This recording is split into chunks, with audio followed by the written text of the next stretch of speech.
E aí, já que tá falando de oposição, vamos adiantar para falar de tudo hoje ainda. Eduardo Paes veio aí, né, dar uma entrevista também para a Folha de São Paulo para falar que nunca achei que Lula fosse de esquerda. O Lula não é de esquerda. Além de dizer que é perda de tempo mobilizar um processo de impeachment contra Jair Bolsonaro, né, que eles vão vencer no voto, ele disse que Lula é de centro. Nunca achei que ele fosse de esquerda. Governei com Lula, líder político excepcional, que fez o Brasil avançar enormemente com a visão federativa. É um super quadro da política. Fico feliz que esteja de volta na disputa eleitoral. O prefeito reafirmou que apoia a candidatura do governador Eduardo Leite para a eleição presidencial. Viu, Dória? Eduardo Leite. Dória. Tá dando ruim pro Dória, viu? Tá dando ruim pro Dória. E aí, o postar essa imagem aqui, o Renato até postou. Achei muito boa, né? Todos juntos por um projeto nacional de desenvolvimento. Meu Deus. Como é que pode isso daqui, né? Mas você vê, ó, Ciro, presidente, botaram lá o Brizola, Luciano Huck, Semineto, Maia, Eduardo Leite, Calil, Molon, Marina, Joaquim Barbosa, Randolph, a... Putz, o cara lá do PCdoB. Caraca, eu esqueci o nome desse cara aqui, ó. É Orlando? Acho que é Orlando Silva. Acho que é Orlando, né? Começa com O. O Gadelha, FHC, Márcio França, Mandetta, Datena, o Freixo. Essa é a turma que quer salvar o país. E aí, olha só. Os efeitos gerados no PDT com a volta de Lula ao páreo. A matéria falando que o PDT tá meio rachado, tem gente do Nordeste que tá entusiasmado com Lula.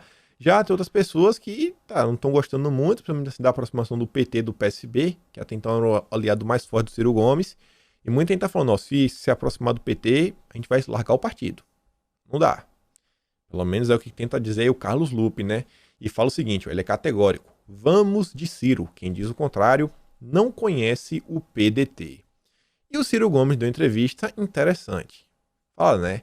Eu viajaria a Paris no segundo turno com mais convicção. PT nunca mais. Eu nem coloquei essa pergunta aqui. Ele assim, se o segundo turno fosse Bolsonaro e Lula, o que você ia fazer? Ele, eu vou para Paris. Não vou ficar aqui, me recuso. Como o senhor se define hoje? Esquerda? Centro? Esquerda? Centro? Ciro Gomes diz, né? A minha vida inteira busquei posicionamento de centro-esquerda. E agora achei minha casa. E aí falar dos partidos. Centro-esquerda. Não é extrema não, é só centro. Qual a principal diferença entre a dinâmica da eleição de 2018 e a que ocorrerá em 2022? E aqui eu concordei com Ciro Gomes em algumas coisas. Ele diz que a de 2022 será mais reflexiva do que passional. O predominante em 2018 foi o antipetismo irracional. Esquece aqui a palavra irracional e eu concordo com ele. Em 2018, o antipetismo foi muito forte. Muito forte. Muito forte. Quem interpretou de forma mais tosca conseguiu se eleger. É isso, né? Quem representava o clamor popular, que era realmente uma solução antipetista contra a esquerda, se elegeu. Agora não. E eu também concordo com o Ciro Gomes que agora em 2022, não necessariamente porque a pessoa não é de esquerda, que ela não vai se eleger. Ou vai se eleger. O predominante vai ser a busca por soluções práticas e concretas. Antes, era política contra não política. Agora, a experiência terá mais relevância. Antes, havia moralismo por conta do escândalo moral do PT. Agora, isso aqui, ó. Agora, é mais a questão econômica, emprego. E, pessoal, isso daqui é uma verdade. É uma verdade. Tem muita gente aí, muita gente que está preocupada porque está sem ter o que comer. E eu acho que você se engana se você achar que muita gente para e analisa o que está acontecendo no Brasil. Tem muita gente que votou em Bolsonaro em 2018, no primeiro turno, no segundo turno, e comprou parte da narrativa da grande imprensa, que Bolsonaro é isso, que Bolsonaro é aquilo outro, blá blá blá, tititi. Isso daqui também é uma mensagem para os nossos deputados, nossos candidatos a senadores, candidatos a governadores. Não vai ser só discurso de rede social, não. Não vai ser só discurso de rede social. O povo, principalmente o povo mais sofrido, vai lembrar quem foi que foi ajudar eles no pior momento. Quem foi levar a cesta básica. Quem foi pelo menos visitar para ver a situação que eles estavam passando. Falei, pô, Ele não me ajudou, mas ele veio aqui, ele me ouviu. Eu não sou um invisível para ele. E muitos dos nossos deputados, né, meio que lavaram as mãos. Vamos ser bem sinceros e honestos. E aí o Ciro Gomes diz, né? A volta de Lula ao cenário eleitoral e a provável polarização dele com Bolsonaro prejudicam suas pretensões. E ele fala o seguinte, ó: não sei quem será o próximo presidente, mas estou seguro de que não vai ser Bolsonaro. Essa segurança me dá um certo temor, né? Ainda mais vendo que o voto auditável ainda não está implementado no Brasil. Tudo bem. Depois, lá para frente, diz, né, que trabalha por um cenário realista no qual Lula e eu estaremos no segundo turno, o que ofereceria ao povo um debate de alto nível. Alto nível. Meu Deus, Lula, debate de alto nível. E ainda admito a possibilidade de que Bolsonaro sequer esteja na disputa. Vai sair preso, né? Só pode. Quais plataformas em comum? E aqui fala ele e seus amigos da Frente Ampla. Mandetta, o Dória, Eduardo Leite, Luciano Huck. Vou propor assim que houver maturidade. Vou conversar com o PSDB, que hoje tem problema interno que não vou interferir. Falei para vocês, venho falando que o Dória não passa bem, o Dória vem apanhando. A esmagadora maioria acha inconveniente a candidatura do Dória. Falo isso porque tenho relação íntima com muitos no PSDB. Como quem? O Tasso Gereissati. Ó o Tasso. Ele, o homem. O cara aí que tá bolando a CPI. Se o Dória insistir, vão lançar prévias com Eduardo Leite. O Eduardo Leite vencendo, o PSDB ficará mais flexível para compor. É remota a possibilidade de eu ter como aliado o PSDB, que ali, né, olha só, vou ler de novo aqui, ó. Se o Dória insistir, vão lançar prévias com o Eduardo Leite. O Eduardo Leite vencendo, o PSDB ficará mais flexível. Flexível com o Eduardo Leite. Meu vice. Eduardo Leite, vice do Ciro Gomes.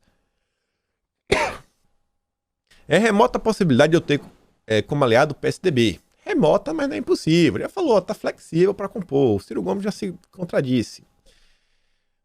Um partido que tem Fernando Henrique, que tem o governador de São Paulo, conheço meu lugar, mas preciso sinalizar e vou chamar organicamente partidos como o PSDB para conversar. Todo mundo junto e misturado. Quais os partidos o Ciro Gomes já conversou? Com o DEM, a conversa que já deu frutos. Com o apoio do PDT, que indicou a vice, o candidato do ACM Neto, presidente do DEM, venceu a eleição no primeiro turno em Salvador. Com o PSD, fomos de apoio ao Calil em Belo Horizonte e iremos apoiá-lo no ano que vem em Minas Gerais. Ciro Gomes tentando formar a base dele. E tenho informações sobre o DEM.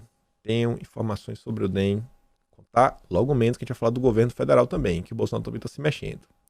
Em setembro, o senhor e Lula se encontraram no Instituto Lula. Muita gente teve a impressão de que haveria uma reaproximação. Ele fala várias coisas, só que o interessante é isso daqui, ó. Tudo o que domina Lula hoje é a vontade de se vingar. E, gente, o Lula passou mais de um ano preso. A cônjuge dele veio a óbito. O neto dele veio a óbito, ele não pôde ir no velório do neto. O irmão também. Pensa o seguinte, pensa que é você. Independente se você sabe que você é culpado ou não. Você não pôde ir ver o seu neto. Meu amigo, o Lula tá com vingança no coração. Numa possível vitória do Lula, meu amigo, vai ser uma caça às bruxas que eu te garanto que não vai ser só na direita bolsonarista, não. Esse pessoal aí, antagonista e tudo mais, estão brincando com fogo, vão se queimar. E aí, tivemos lá, né? A direita comentou bastante dessa live, achei interessantíssimo ver vários deputados debochando. Vários deputados. A live é tão irrisória que toda a direita comentou sobre ela. A live foi tão besta que todo mundo comentou. Toda a direita foi pautada pela live. Mas aí, assim, não teve view, né? Aí você tá falando dela. Bacana. Vários deputados. E aí, a Lisa diz, né? Todos contra Bolsonaro. Estratégia das tesouras. E o Renato faz um destaque, é o seguinte, ó, olha aqui essa parte de baixo, onde estão os patrocínios. Notem a quantidade de patrocínios que o Lema fez por meio de suas empresas investidas. Fundação, Lema, aqui, Ambev, Americanas,